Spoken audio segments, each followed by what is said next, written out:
काय ते जीवाभावाचे त्यांच्यासाठी नाही करायचं, कोणासाठी करायचं?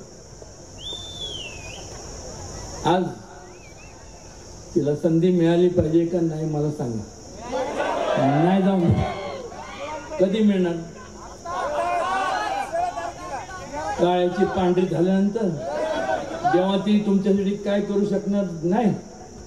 मग आता तिला नाही निवडून दिलं तर माझ्याशी गाठ आहे. तुम्ही पण लय विचार करत असणार. मग आधी त्यानंतर काय ठेवलंच नाही. हे रेल्वे लाईन हे कशामुळे होतात? ऐकून घे. हो थांब ते तिथे ऐका ते कशामुळे होतं? कशामुळे होतात?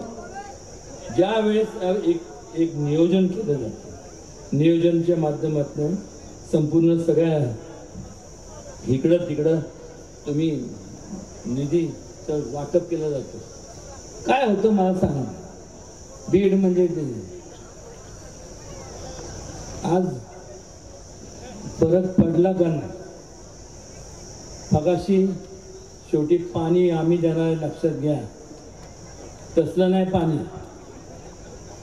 फार नीरा देवघर हे जे धरणं आहेत तिथं सपाट जमीन आहे. तिथं सगळं हे सह्याद्रीचे डोंगर आहेत. तिथनं दादा म्हणजे म्हणाले ना, त्यातनं इथनं पाईपलाईनने इथे. मला सांगा हे कधी होणार? जेव्हा स्टेबिलिटी म्हणतो, जेव्हा स्थिर सरकार असतं